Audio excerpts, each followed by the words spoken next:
Dankie, kom ons sit. Die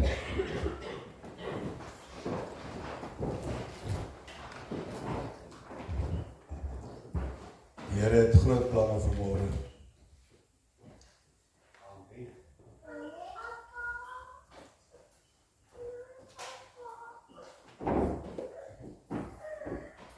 Ek is baie dankbaar vir elke besoeker hier, so elke persoon wat vanmôre hier is. En ek weet vanmôre daar in die hemele is daar 'n groot afwagting wat gaan gebeur. Die Heilige Gees is besig om te werk.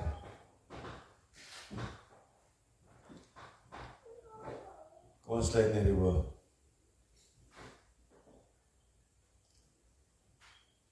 My dogter, Vader sê vanmôre vir jou, jy is op die regte plek. Jy voel vanmôre gebroken, jy voel hartseer. Jy voel stikkend oor jou verlies. Maar my dogter, jy het gekom. En laat die vrede wat alle verstand te bowe gaan jou vol vanmôre. Het is nooit lekker om iemand aan die dood af te staan nie, want ons as mens wat hier agterbly, ons verstaan dit nie. Ons Vader in die hemel, hy verstaan dit.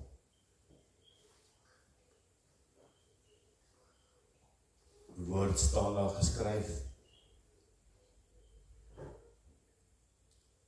'n siek mens het 'n dokter nodig.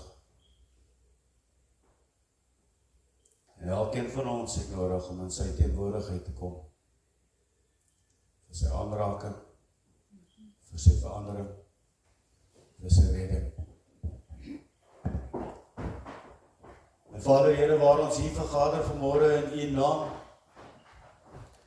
in U teenwoordigheid, vra ek U dat U elke persoon sal aanraak, dat Heilige Gees, Here, van persoon tot persoon sal gaan, en elke persoon sal oortuig van geregtigheid en ongeregtigheid.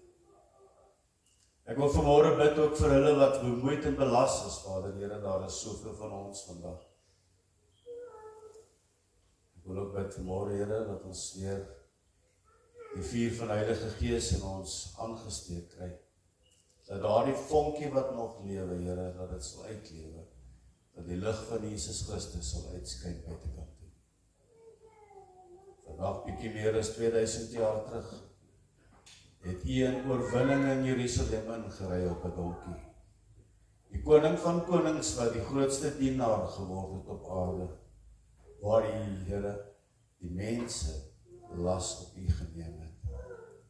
Die mense sal dit nooit kon doen nie.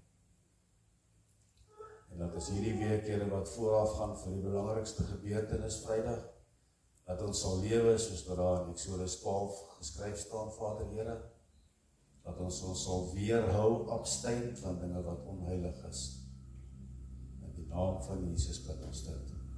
Ek bid, Heilige Gees, Here, dat U die woord sal bring, dat mense sal byklank vind, Here. Ek bid, Heilige Gees, dat U die mense sal oortuig, o Here. Ek bid dit in die magtige naam van Jesus Christus. Amen. Amen.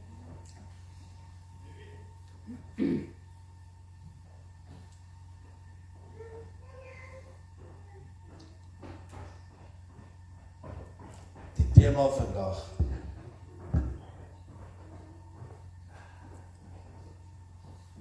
Tot en met gistermiddag het ek nie heeltemal geweet wat so woord ek moet bring nie. Vergifnis bring genesing.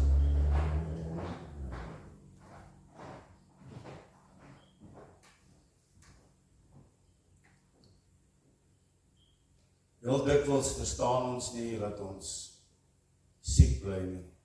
Heel dikwels verstaan ons nie dat ons nie in oorwinning kan kom nie. Maar daar binne in ons is daardie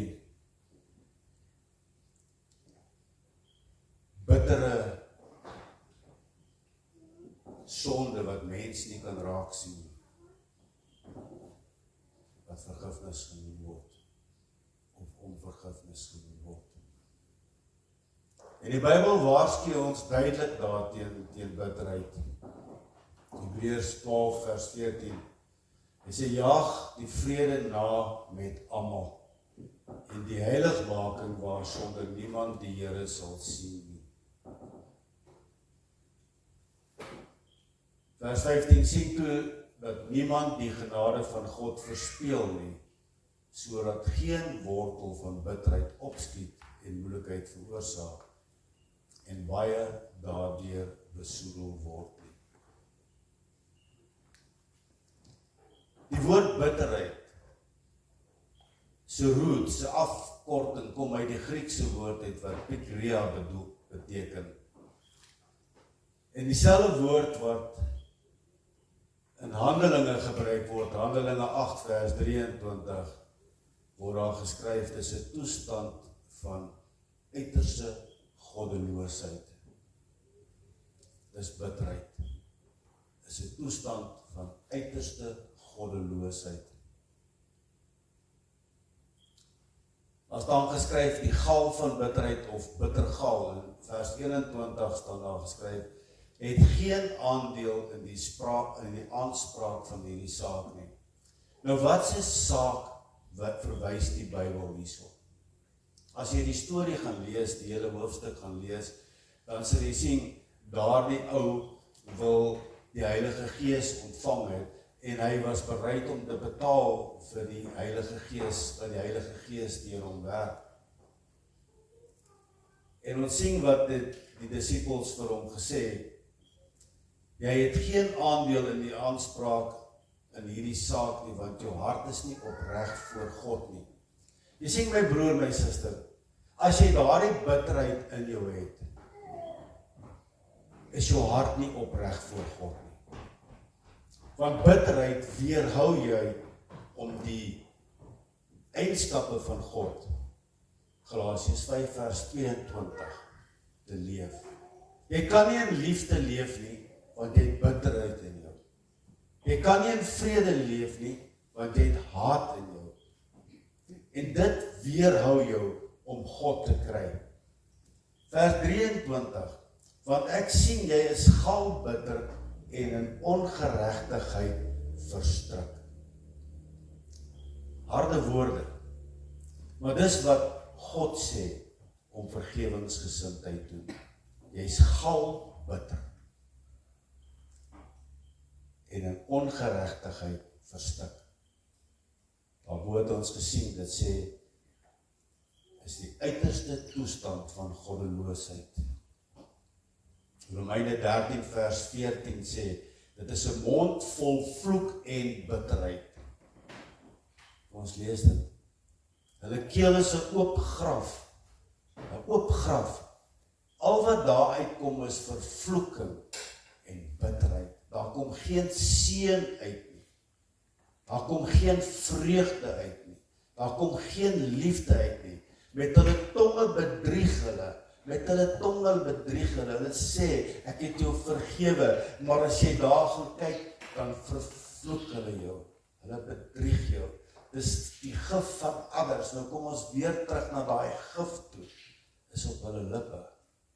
Hulle mond is vol vervloeking en bitterheid. Haastig is hulle voete om bloed te vergiet. Jy sien my broer, my suster, as jy nie daardie vrede in jou kan kry nie, daardie liefde in jou kan kry nie, kan God jou nie vrymaak nie. Jy moet met jouself begin. Efesiërs 4 vers 31 sê, bitter haat. God het 'n afkeer en onvergewingsgesindheid. Hy het dit oralste reg deur Genesis tot in Openbaring het dit ingeweef in die tekste in, dat hy 'n afkeer het en onvergewingsgesindheid. Vers 30 sê, en bedroef nie die Heilige Gees van God, deur wie julle met die oog op die dag van bevryding verseël is nie. Want as daar bitterheid in jou is, bedroef jy die Heilige Gees wat jy ontvang het, die dag toe jy die Here aangeneem het, as saligmaker en verlosser. Laat vaar alle bitterheid, vers 31. Laat vaar alle bitterheid en woede en gramskap en geskree en gelaaster saam met elke vorm van kwaad. Wees goedgesind teenoor mekaar. Wees goedgesind teenoor mekaar. Jy weet, dit is vir my so hartseer as ek hier in die diens is op 'n Sondag en die gemeente sit vol en hulle luister na die woord en hulle gaan nie by hierdie trappe uit en hulle vergeet wat gesê is hier binnekant en 5 minute later sal hulle loop en swets soos matrose asof hulle nog nooit die woord gehoor het nie. Dis vir my hartseer dat daardie bitterheid wat in jou is, jou weerhou van God af, want 5 minute later gaan jy jou bottel soek, of jy gaan jou twak soek, of jy gaan iets doen wat teen God se wil is. Dis vir my hartseer. Dat mense dink, God is een van hierdie marionette wat jy kry op Temo, wat jy die lyntjie trek en sy beentjies en armpies gaan so. Spring, Here, spring, Here, spring, Here. Dis vir my hartseer dat mense dink, hulle kan met God 'n komiek maak. Ons het groot geword met komieks, ingekleurde strootjies prente. Jy het 'n paar van hulle gekry, Superman en allerlei ander goedjies. God is die enigste superwese wat daar is.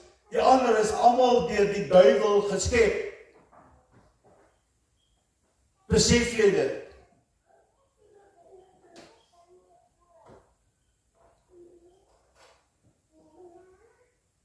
Vers 32, wees goedgesind teenoor mekaar, met innige meelewing, terwyl julle mekaar vergewe, soos God in Christus julle ook vergewe het. Man, as Christus my te nakom en sê, ou Christus, baie dankie, Mopel. Dis nou oor en uit en dan, it's done. Dink nie meer daaraan, die vergewe mekaar. Maar nie die mens soos wat ek hom ken nie, want die mens as hy uitkom, dan sal hy die vrou wat 3, 4, 5 wyse van hom al nog steeds sleg sê, omdat die so hond of kat oor die draad gespring het en kom mors het in jou jaar. Dis hoe die mens is. Hulle wil geen vrede met mekaar hê nie. Hulle wil dit nie hê nie. Hulle wil nie vergewe nie, maar hulle verwag God met hulle vergewe.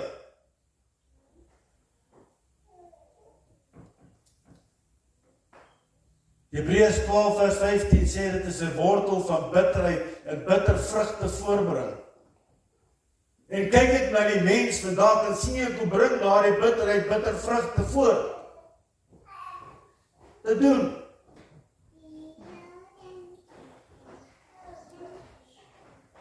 Deuteronomium 32 vers 33 en ons gaan terug na die Ou Testament toe, want soos wat ek gesê het, God het hierdie omvergewingsgesindheid in die hele boek ingeskryf, al 66 boeke van die Bybel het hy dit ingeskryf. Hy sê in Job 20:16 gebruik hy dit 2 keer, hy sê verteenwoordig dit die dodelike gif van giftige slange. Nou wat is daar wat vinniger 'n verhouding verbreek as hierdie ding wat uit jou mond uitkom, die tong wat begin om vyandskap tussen die en daai te saai. Dis gif soos giftige slange, dit breek vriendskap op, dit breek huwelike op, dit breek gemeenskappe op. Giftige slange. Bitterheid. God vergelyk dit met gif. Dit maak siek of dood. Dis bitterheid. Om vergewingsgesindheid maak siek of dood. Jy weet, ons is nie geneig om te vergeef wat in ons lewens gebeur het nie. Jesus het gesê, wanneer julle ook al staan en bid, as julle iets teen iemand het, vergewe hom, sodat julle Vader in die hemel julle ook julle oortredings kan vergewe. Staan ons nie vroom voor die Here en sê, Here, vergewe my asseblief vir my sondes wat ek vandag oortree het en weerhou my van die kwade. Maar jy weet, Vader, moet hom nooit vergewe vir wat hy aan my gedoen het nie. Moet hom nooit vergewe nie, Vader. Dis wat die mens doen. Is ek reg of is ek verkeerd? Sê net ja of amen. Of gebeur dit nie in Middelburg nie, gebeur dit nie in Suid-Afrika nie, gebeur dit net in Turkye. Markus 11 vers 25. Maar as julle nie vergewe nie, sal julle Vader in die hemel julle oortredings ook nie vergewe nie. Besef jy waarmee jy besig? Jy is besig om jou pad uit te teel met ceramic goudteels tot in die hel. Want jou Vader gaan jou nie vergewe nie. Jy sal vol van daai gif bly wat jou siek maak, wat jou genesing gaan weghou.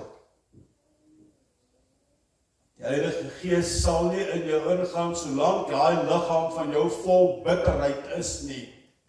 Jy kan of die een dien of die ander, maar jy kan nie twee Here gelyktydig dien nie, sê die woord. Jy kan net God dien of net Satan dien. En as jy Satan dien, is jou lewe vol bitterheid. En jou saligheid, dit hou jou weg van saligheid. Dit gaan oor ons ewige verlossing. In 'n mate is dit veilig as ons geloof in Jesus Christus hou.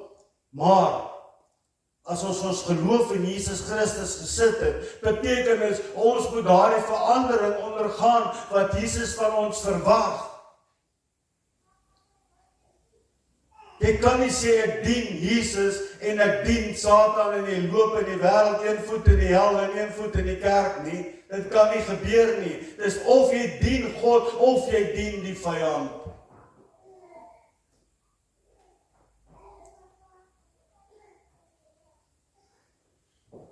In Hebreërs 12 vers 7 tot 11 sien ons ook hoe God ons seën of dissiplineer as ons gehoorsaam is. Ek wil vir jou een ding sê vandag, en luister mooi wat ek sê. En dis nie Kobus wat dit sê nie, dis die Bybel wat dit sê. God sal nie jou gebede verhoor as jy onvergewensgesindheid in jou hart het, of sonde in jou hart het nie. Jesaja 59 vers 1 tot 2. Kyk, die hand van die Here is nie te kort om te verlos nie, en sy oor is nie hardhorend soos party mense hier is nie, want dit gaan een kant in en ander kant uit, sodat hy nie kan hoor nie. Maar julle sondeskuld het hy die skeiding gebring tussen julle en julle God. Julle sondes het hom sy gesig vir julle laat verberg. As hy gebed opkom, dan kyk God weg na jou toe, totdat jy die bitterheid uit jou hart uitkry, totdat jy Jesus Christus aanneem as saligmaker en verlosser en verander, draai God sy gesig weg vir jou. Vra ons, hoekom gaan dit sleg met ons? Dan vra ons, hoekom lewe ek in hierdie omstandighede? En heel dikwels kry jy die mens wat sê, ag pastoor, ek saai nie kwaad nie. Ek kry hom maar net terug vir dit wat hy my aangedoen het. Weet jy wat? Jy sit met onvergewensgesindheid in jou. En weet jy wat? Dis jy wat gaan siek word. Dis jy wat in daardie toestand lewe van depressie. Want daai ou het lank al aangegaan met sy lewe. Hy het vergeet en vergeef en dit bely en laat staan. En hy het aangegaan met sy lewe. En dis jy wat swaar kry, want jy sit met die onvergewensgesindheid in jou. Die Bybel sê, vergeld Niemand kwaad met kwaad nie. Hou agting vir die goeie dinge in die oë van die mense. As dit moontlik is, soveel as dit van jou afhang, leef vreedsaam met ander mense. Ag pastoor, jy weet wat, laasdag het die kinders nou weer gekom en my vetplante gebreek. Ag pastoor, jy weet wat, laasdag het hierdie bure se honde gekom en my maatjie hier's op 'n mors. Ag pastoor, jy weet wat, leef in vrede saam met alle mense. Dis wat God sê. As jy nie in vrede saam kan leef met alle mense nie, moet jy kom dat ons vir jou bid, dat jy die Heilige Gees kan ontvang, dat jy die sondes laat staan, soos wat die Here sê. Laat staan jou sondes. Ag pastoor, dis net 'n ou kleintjie, ek wil net hom terugkry vir dit wat hy gedoen het.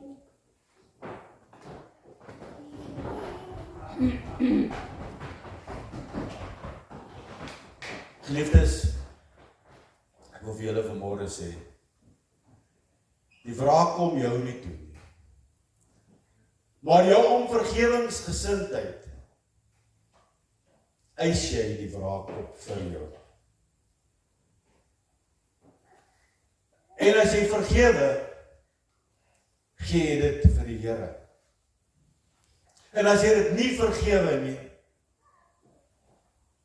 is jy besig om van jouself 'n klein goetjie te maak, want jy wil die volgende persoon straf. Die bitter persoon wil hulle eie God word, sodat sy haar eie grootste vyand wat hulle self is, vernietig. Soos wat ek vroeër gesê het, om vergewingsgesindheid is verborgde sondes.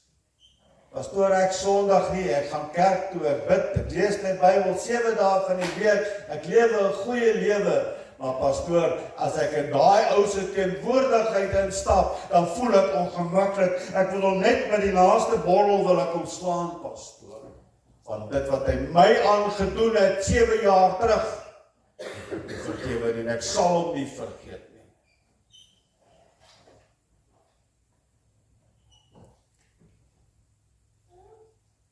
Nou gaan julle lag vanmôre. Het jy geweet, onder medegelowiges hierso, is die meeste onvergewingsgesindheid. Dis algemeen. Mense wil nie met mekaar praat nie. Want iets het gebeur, ernstig in hierdie lifeline van hierdie twee mense, en hulle wil nie met mekaar praat nie. Dis onvergewingsgesindheid.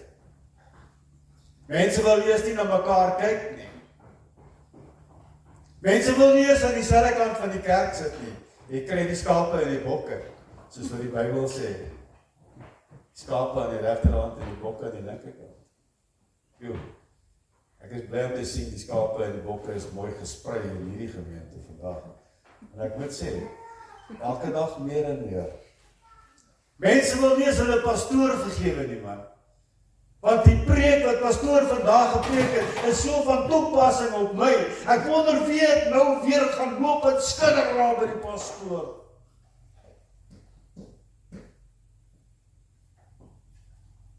Die Bybel sê, laat alle bitterheid, toorn, geskree en kwaad van julle af weggegooi word met alle boosheid. Ook jy wat kwaad praat van die kerk.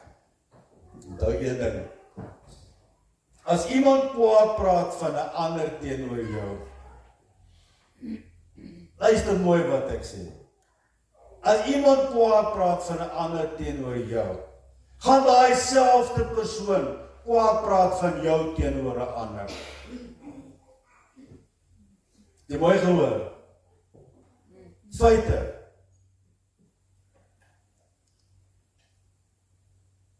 In plaas daarvan om mense reg te help as hulle kwaad praat van 'n ander, word daar gejoin in die gesprek. Ons hoor dikwels, Pastoor Dawid het 'n mooi vergelykingkie wat hy altyd doen. Hy sê, as jy daar by die werk staan, en daar's 'n groepie manne wat by mekaar is, en jy stap in hierdie groepie, en jy hoor, hulle vertel vuil grappe, wat doen jy? Draai jy om en jy loop weg, of help jy hulle reg, of join jy dit en sê, ja, dit is cool, ek like dit, hè? Jy is deel van die kring van spotters geword, so pas toe, jy sê, ek like dit, jy join hulle. Laat geen onkruid of vuil goed in jou ore ingaan nie. Dit steek jy in jou brein vas. En die mense wat so loop en praat van die gemeentes, weet wel, ek sê gemeentes, ek praat nie net van hierdie gemeente nie, ek praat nie net van hierdie gemeente nie, want die woorde wat gebruik word is dikwels, hulle praat van die kerk, maar ek wil vir jou reg help vandag. Jy sien my broer, my suster, ek en jy is die kerk. Dis wie ons is die kerk. So het jy oor daar buitekant storieetjies loop en vertel van die gemeente, praat eintlik van my en my vrou, en van pastoor David en sy vrou, want hulle praat van die kerk. Ek en jy is die kerk, en ons is die leiers van hierdie gemeente. So help hulle reg, want jy ken ons beter as wat hulle ons ken. Hulle kom nie eens dikwels hier na die gemeente toe nie. Hulle inteendeel, hulle is nie eens lid van die gemeente nie, maar hulle like daarvan om hierdie gemeente swart te smeer. Help hulle reg, jy ken ons beter. Moenie van die kerk praat en sê die kerk is van die waar af nie. Nee man, Heilige Gees woon in my, en Heilige Gees woon in pastoor David, en Heilige Gees woon in sy vrou, en Heilige Gees woon in my vrou. Maar ons nie beswaarder nie, weet die Bybel sê, as jy aan die gesalfde van God raak, gaan hy dit van jou verhaal. Dis wat die Bybel sê. Dit is my hartseer dat die gemeente daaronder moet lei deur 'n persoonlike sienswyse van iemand wat nie eens lid is van 'n gemeente nie. Hy weet nie eens wat hier aangaan nie, of sy weet nie eens wat hier aangaan nie. Maar weet jy wat, soos wat ek vroeër vir pastoor David gesê het, jy weet, dit is vir my al daai spreekwoord wat sê, die makste hond by die seerste, ken julle daai hond? Daai makhond by die seerste, jy verwag nie, hy gaan jou byt nie. So is dit met jou vriende, so is dit met hierdie mense. Hulle sit hier so saam met jou, dan gaan hulle uit en dan praat hulle wat het vandag hier gebeur, wat onwaar is. Jy speel met vuur. Jy is vol haat en gif. As jy iets wil sê, wees mans genoeg. Ek wil sê dit vir my hiervoor, of sê dit vir David daarvoor. Hy sê, die Bybel sê, wees vriendelik teenoor mekaar, teerhartig en vergewe mekaar, net soos God in Christus julle vergewe. Vergewe mekaar. Amen. Hoe kan julle mekaar vergewe, as julle nie eens in mekaar se teenwoordigheid wil kom nie? As julle nie eers wil weet, hoekom het die kopspeld se een kant skerp geword en die ander kant stomp geword nie? Want julle is nie bereid om daaroor te praat nie.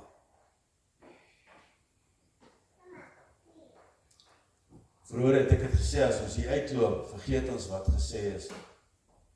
En daai ou daar buitekant, wat glad nie die Here dien nie, wat sien hulle raak in ons gedrag? Hulle sien die mense wat hier so sit vir 'n uur lank in die kerkdiens, soos wat hulle vir my gesê het gister, die mense sit vir 'n uur lank in hierdie kerkdiens en hulle luister wat julle praat, maar as hulle hier uitstap, is hulle handelswyse daai van 'n Satanis. Ekskuus Kobus. Hoe kan jy sê die mense is Satanis? 1 Petrus 2 vers 24 is een van my gunsteling verse wat ek gereeld ophang. En dit gaan oor genesing. En as jy die tema reg onthou het, om vergewensgesindheid en genesing. Hy het self ons sondes in sy liggaam aan die kruis gedra. Daardeur is ons vir die sondes dood en kan ons lewe in gehoorsaamheid aan die wil van God. En hierdie week waarin ons gaan, loop ons in daardie tydperk in, waar die Here Jesus bietjie meer as 2000 jaar terug op daardie kruishout gesterf het, om ons sondes op hom te neem, sodat ons versoen kan word met God die Vader en die ewige lewe kan beerwe. Maar dit hang van jou af of jy deur die noupoort gaan. As jy deur die noupoort wil gaan, dan sal jy doen wat die Here Jesus vir jou sê. En ek raai jou aan om daar van Johannes 10 af tot so by Johannes 14 te gaan lees wat staan geskryf in die woord van God. Want van Johannes 10 af begin die Here Jesus die verskil wys tussen 'n gelowige en 'n ongelowige. Johannes 10 vers 10 sê, die dief het gekom om te steel, te slag en te vermoor, maar ek het gekom om vir jou lewe in oorvloed te gee. So jy moet daarvan af gaan begin lees, tot daar by Johannes 14, Johannes 12 vers 44 tot 47 staan geskryf, ek het nie gekom om die wêreld te oordeel nie, maar om die wêreld te red. Maar daar is iets wat elkeen gaan oordeel. En dis elke woord wat ek gespreek het. As hy gesê het, eer jou vader en moeder, moet jou vader en moeder eer, want hy gaan jou daarvolgens oordeel. As hy gesê het, wees heilig, want ek is heilig, gaan hy jou daarvolgens oordeel. As hy gesê het, elkeen gaan voor my buig en elkeen gaan getuig dat ek God, Jesus is, gaan jy voor hom buig en getuig. En elke ene wat sy sondes nie bely het nie, gaan voor hom staan en hy sê, gaan weg, werker van ongeregtigheid, ek het jou nooit geken nie. In die helle. Dis wat God vir jou sê. So wees heilig, probeer verander. Ons is geen volmaakte mens nie, maar met Jesus se volmaaktheid in ons, word ons gered.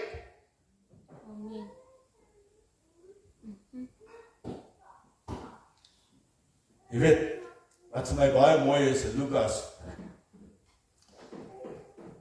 daar waar die vriende, daai verlamde man, daar na Jesus toe gebring het. Maar hulle kon nie naby Jesus kom nie, want die hele gebou was omsingel, al die ingange was toe, elke kamer, elke vertrek was gepak van mense wat vir Jesus wil sien en ontmoet het. Nie soos wat die kerke vandag is nie, die kerke is leeg, die ingange is oop, maar niemand stap deur die deure nie. Haar en Lukas breek hulle die dak oop. Arme Petrus en Andreas, dit was hulle huis gewees. Hoe weet ek dit? Dit staan geskryf in Matteus en Markus, staan dit geskryf. Toe dit aand word, Matteus 8 vers 16 tot 17. Toe dit aand word, het hulle baie wat in die mag van die duiwels was vir hom gebring, en hy het die geeste met 'n woord uitgedryf en al die siekes gesond gemaak. So is vervul wat deur die profeet gesê is. Hy het ons lyding op hom geneem en ons siektes het hy gedra. Toe dit aand word. Hoekom toe dit aand word? Ons moet onthou, daardie dag was 'n Sabbatdag gewees.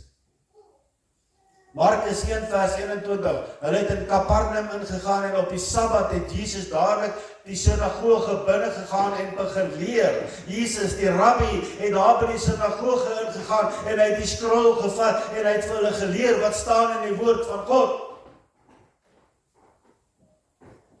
En nadat hulle uit die sinagoge gekom het, het hulle dadelik saam met Jakobus en Johannes na die huis van Simon en Andreas gegaan. En Simon se skoonmoeder het siek gelê. En hulle het hom dadelik van haar vertel. In Matteus lees ons, in Lukas lees ons, in daardie selfde huis het hulle die dak oopgemaak en die verlamde man na Jesus toe gebring. Nou vra ek vir jou vanmôre, my vriend, is jy vanmôre bereid om daardie siek verlamde man van jou vriende na Jesus toe te bring, of los jy hulle daar by die huis op hulle bed? Jy weet, in die Bybel was daardie verlamde man 'n teenwoordige tekening gewees dat hy God nie gedien het nie. Die Bybel leer vir ons, daardie verlamde man was 'n siekte of sonde. Dis wat Jesus se eerste woorde wat hy gesê het, jou sondes is jou vergewe. Daardie sondes het hom van Jesus af weggehou. En in die werklike lewe omdat hy verlam was, kon hy nie by die tempel uitkom nie, hy kon nie loop nie, niemand het hom ooit gedra om by die tempel uit te kom om Jesus te ontmoet nie. En sy vriende maak 'n plan en hulle tel hier's daai verlamde man op, breek die dak daar bokant God oop en hulle laat sak hom so af voor hom. En hy is nie kwaad oor die ontwrigting wat aangaan nie. Dis hoekom ek sê, los die kinders hierso, want een of ander tyd gaan hulle God ontmoet en leer. Jesus is nie kwaad vir die ontwrigting wat hulle doen nie. Inteendeel, hy bly so rukkie stil en hy sê vir hom, jou sondes is jou vergewe. En onmiddellik is hierdie godsdienstige mense up in arms en hulle sê, wie is hy om sondes te vergewe? Wie is hy om sondes te vergewe? En Jesus vra vir hulle, wat's makliker? Moet hy sê, jou sondes is vergewe, of staan op? Jy wat verlam is, staan op en loop. En Jesus bewys vir hulle daar. Hy het die mag om sondes te vergewe. En hy sê, staan op, vat jou bed op en loop. En ons ken die storie verder. Hierdie vriende, miskien wil hulle Jesus net getraai het. Ek weet nie, baie mense sê, ek traai eers 'n kerk om te kyk of dit die regte plek vir my is. Baie mense sê, hulle het hierdie woorde, I've been there, I've tried it, it's not for me. Waarheid, I've been there, I've tried it, it's not for me. Maar hierdie vriende, ek is absoluut oortuig daarvan. Hulle het God se werke dopgehou soos wat Jesus beweeg het en het gesien oorloste wat hy gaan. Daar word dinge verander, daar verander. Hier spring 'n klein Saggeus in die boom. Hy wil vir Jesus sien. Saggeus, die grootste tollenaar, hy wil vir Jesus sien. En Jesus stop by hom en hy sê, Saggeus, klim af, want ek moet vanaand by jou tuis gaan. Sondag, draai om, want hy sien Jesus. Ek wil vir jou vandag vra, is jy bereid om jou vriende te bring? Hierdie vriende het geglo, hierdie Jesus sal hulle verlamde maatjie kan help. Miskien het hy op 'n kameel gery, ek weet nie. Miskien het hy geval, ek weet nie. Maar iets het gebeur dat hy verlam was. Miskien is hy so gebore, ek weet nie. Ek het nog nooit so teen diepte gekyk nie. Miskien moet ons daarna kyk.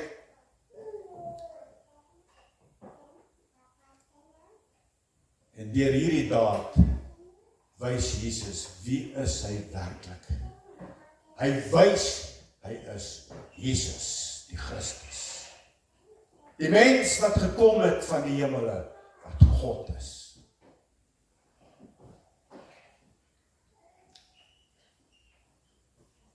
Ek wil net vir julle ding vertel. Dit wat Jesus hierso vir daardie verlamde man gesê het. Jou sondes is jou vergewe. Is nie 'n lysie van die dinge wat hy gedoen het verkeerd, soos wat baie mense die mens oordeel nie. Pastoor, hy was 'n kar is rooi. Ek hou nie van rooi nie. Pastoor, jy het vandag 'n checkered hemp aan. Ek hou nie van 'n checkered hemp nie. Jy kan nie met 'n checkered hemp op die preekstoel staan nie. Pastoor, jy lyk nie vandag netjies nie. Ek hou nie daarvan nie. 'n Lysie van sondes, dis wat die mens maak. 'n Lysie van sondes. Maar nie God nie. Nie God nie. Hy sê jou sondes is vergewe. Daai ding wat die skeidsmuur gebring het tussen my Vader en jou is vergewe. Dis uit die weg uit geruim. Dis uit die weg uit geruim. En ons ken die Bybelverhaal wat sê, so ver as die ooste van die weste af, so ver verwyder ek alle oortredinge van jou af, en ek dink nie meer daaraan, ek hou nie boek daarvan nie, ek vergewe dit, daar is geen greintjie vergewingsgesindheid in God nie, hy sê, ek hou nie meer boek daaroor nie. Soveel is ons as mens, wat kan onthou, wat 20 jaar, 40 jaar terug gebeur het in my lewe, of in jou lewe.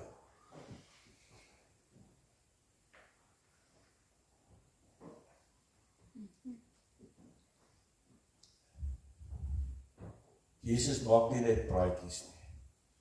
Hy oortree nie op God se terrein nie. Ons moet onthou, hy is ook God. Dit bring my by 'n vraag, wat glo ons oor Jesus? Wat glo ons oor Jesus? Ek het so 2 sekondes. Dink gou wat glo jy oor Jesus? Glo jy dat hy werklik God is? Glo jy dat hy werklik gebore is uit 'n maag? Glo jy dat hy werklik 'n mens was? Glo jy dat hy werklik gekruisig is? Glo jy dat hy werklik gesterwe het? Glo jy dat hy werklik opgestaan het uit die dood uit? Glo jy dat hy werklik lewendig geloop het op die aarde na sy doodsbegrafnis? Glo jy dat hy werklik geëet het na hy opgestaan het? Want al daardie vrae, die antwoorde is in die Bybel. Ons sien na sy opstanding het hy daar by die strand gesit en hy het vis gebraai en vir Petrus hulle geroep en gesê, eet saam met my. Maar ons weet ook, die aand daar bo in die bokamer met die uitstorting, of voor die hemelvaart, het hy ingestap daarso, en hy het ook geëet, want hulle het vir hom heuningkoek gegee daarbo, roosterkoek het hulle vir hom gegee om te eet. So kan 'n gees eet. Kan 'n gees eet. So die geloof wat alles vergeestelik, is besig om te dwaal, die denominasies. Want 'n gees kan nie eet nie. 'n gees kan nie bloei nie. Hy het vir Thomas gesê, kom steek jou hande in die gate. Glo jy dit? Wel ek glo dit. Want ek glo elke woord wat in die woord van God geskryf staan. Die hele woord is heilig en waar. Geïnspireer deur die Heilige Gees. Geskryf deur mense. Maar elke woord is nuttig tot lering. En as jy dit weet wat in die woord van God geskryf staan, sal ons kerke nie leeg wees nie. Sal ons mense nie in sonde lewe nie. Sal ons mense nie dink, godsdienst is net nog 'n ding nie. Christendom is nie net nog 'n godsdienst nie. Daar's baie ander godsdienste, maar ons is die enigste godsdienst waar ons 'n God het wat lewe. Wat al hierdie dinge deurgegaan het, wat nou in hierdie volgende week gaan gebeur, wat herlewing gaan plaasvind.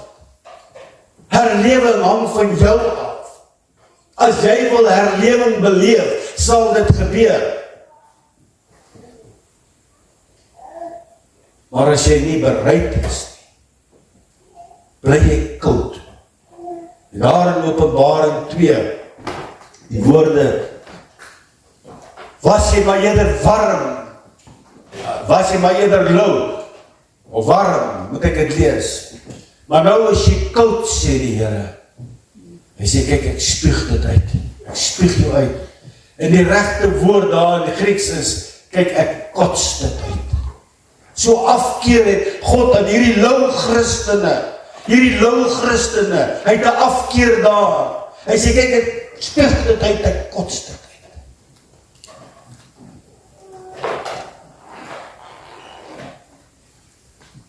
Ons God was verag deur die mense. Daar waar die skares uitroep, kruisig hom, ons het hom nie gereken nie. En soos wat ek gesê het, ons is besig met 'n opbouing tot Vrydag en Sondag. Ons het hom nie gereken nie. Ons het hom nie geken nie. Al die goeie wat hy gedoen het was niks nie, al die lammes wat hy laat loop, die dowes wat hy laat hoor, die malaatses wat hy genees het, die blindes wat hy laat sing het, almal. Ons het hom nie geken nie. En so is dit ook in vandag se lewe. Kruisig hom.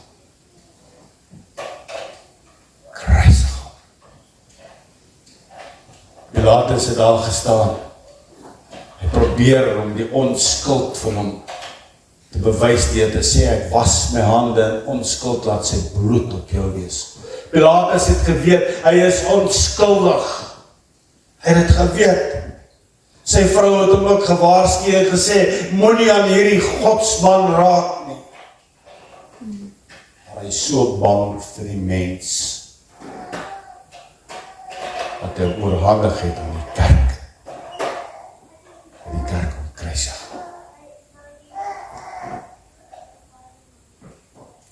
En ek wil vandag vir jou sê, baie van hierdie denominasies wat wêreldwyd bestaan, glo nie in goddelike genesing nie. Hulle glo net nie daaraan nie. Hulle sê dat dit net in die Bybel gebeur. Daarom is daar dokters vandag wat jou gesond maak. Ek glo in goddelike genesing. Amen. Want God is gister, vandag en môre dieselfde tot in alle ewigheid en hy sal jou genees. Keer terug na hom toe. My broer, my suster, ek wil vandag vir jou sê,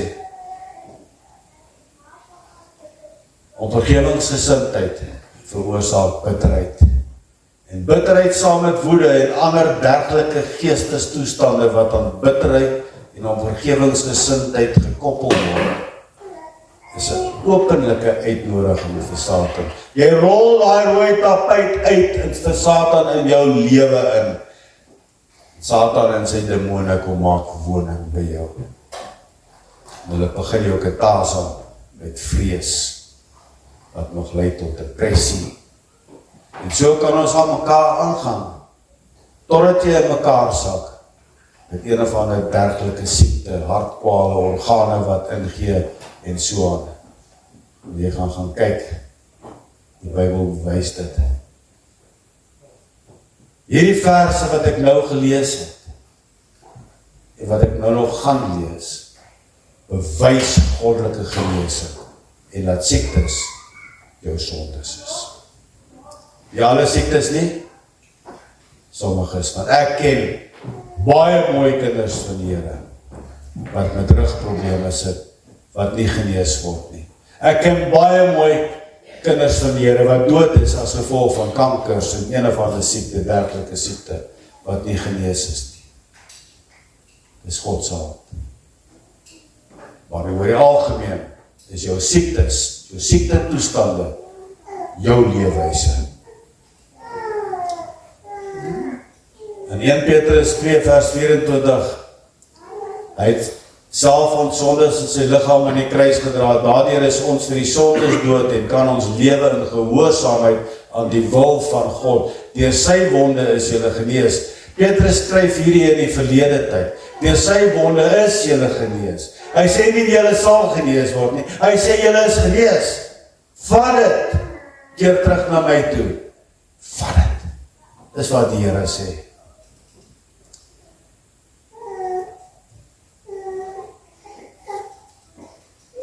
Die Griekse woord wat in die Nuwe Testament vir redding gebruik word, is zozo. Is 'n allesomvattende woord met baie verskillende toepassings. As jy die woord nastaan, word dit ook met genees vertaal. Jakobus 5 vers 14 tot 15, is daar iemand siek onder julle, laat hom die ouderlinge van die gemeente inroep, en laat hom oor hom bid, nadat hulle hom in die naam van die Here met olie gesalf het. En die gebed van die geloof van sal die kranke red. Die woord red is die Griekse woord zozo hierso. Met ander woorde, genees. Die geloof, die gebed van die gelowige sal die kranke red. Genees.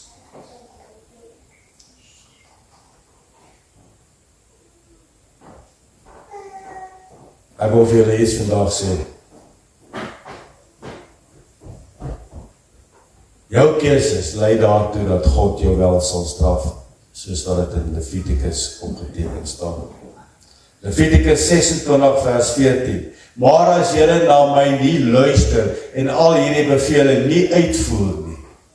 Vers 15. Ja, as julle my vaste voorskrifte verwerp en 'n afkeer het van my beslissings, sodat julle nie my bevele uitvoer nie en my verbond so verbreek, dan sal ek die volgende aan julle doen. Ek sal onvervags verskrikking oor julle bring. Tering en koors wat die oog laat verdof. God sê vergewe. God sê laat toe dat Jesus in jou lewe. Ja, pastoor, ons lewe nou nie meer onder die wet nie, ons is onder die genade verbond. God het nog nooit verander nie.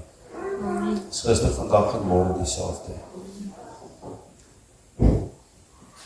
Julle sal vergeefs julle saad saai, julle vyande sal dit opeet en ek sal teen julle draai sodat julle deur julle vyande verslaan word. Julle hate sal julle vertrap, julle sal vlug sonder dat iemand julle agtervolg. Sien my broer en suster, dit is God se wil dat ons in vrede moet najag, dat ons in gehoorsaamheid tot hom lewe. Dit is een van sy vereistes en as julle vrede najag, sal hy julle vergewe. So hierdie ongehoorsaamheid deur met om vergewingsgesindheid te lewe, bring siektes, want God sal jou straf. Weer eens, dit is jou keuse, en nie God wat jou les wil leer nie. Dit is jou keuse, dit is nie God wat jou les wil laat leer. Baie keer dan hoor jy die mense sê, hierdie siekte is eintlik 'n bedekte seën vir my. Want deur hierdie siekte het ek God weer gekry. Ver van die waarheid. Dit is so dat mense in hulle benoudheid na die Here roep, en dit is so dat mense in hulle benoudheid die Here weer vind. Maar die God, wat nie sal toelaat dat jy sondig nie, wat nie wil hê dat jy sondig nie, is ook die God wat nie wil hê dat jy nie moet siek word nie. Hoekom dink jy God gaan toelaat, God gaan jou forceer om te sondig, sodat hy jou kan straf? Die sonde is jou keuse. Dink jy jou siekte is jou keuse of is dit God se keuse? Dit is jou keuse wat jy doen. Dit is nie God nie. Hy wil jou nie siek maak nie. Hy wil nie hê jy moet sondig nie. Hy wil jou nie siek maak nie. As jy suip en jy rook en jy sit op jou ou dag met hartkwale en longkanker en burger se siekte of verstopping van verare. Was dit God wat jou sol gelaai het?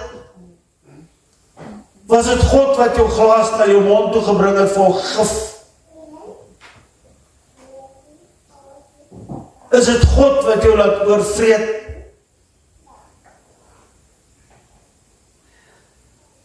Gebruik harde woorde.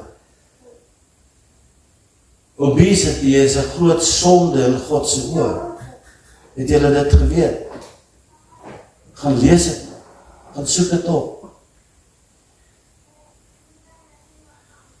Is dit God wat jou die vloekwoorde leer?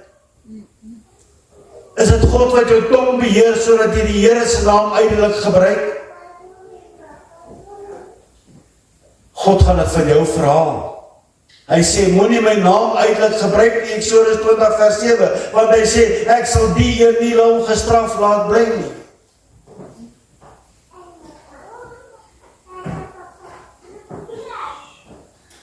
Ek het in die begin het ek gesê, jy kan either God dien, of Satan dien, as nie 'n middelweg. Johannes 8 vers 44, julle die duiwel as vader, en die begeertes van julle vader wil julle doen. Hy was 'n mensemoordenaar van die begin af, en staan nie in die waarheid nie, omdat daar in hom geen waarheid is nie. Wanneer hy leentaal praat uit eie, omdat hy 'n leenaar is en die vader daarvan. Ek wil vandag vir jou sê, my broer, my suster, raak ernstig met God. Die tyd is min. En al gebeur dit eers oor 200 jaar, die wederkoms van die Here, die tyd is min.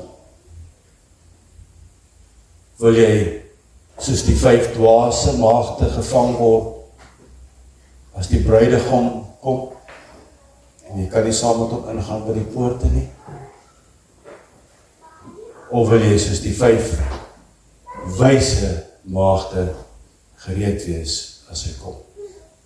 Ons sluit ons so. Dierbare onse Vader, aan U die lof, die eer en die heerlikheid. Wat 'n wonderlike voorreg vanmôre, Vader Here, dat U, Here, o Koning, hier teenwoordig is. Dankie Heilige Gees vir die woord, dankie Heilige Gees dat U die naprediker ook is, Here, en dat die woord so uitgaan en vrug dra. Vader, ek bid vir elke persoon wat hier is vanmôre. Ek bid, Here, vir genesing, ek bid, Here, vir voorsiening. Ek bid, my Vader, dat U hulle sal hand vat en hulle sal lei. Hulle lewe wat verward is, hulle lewe wat teen mekaar is, dat hulle, Here, die heil by U sal soek, Here, daar is alles net by U te kry. Ek bid ook vandag vir hartseer.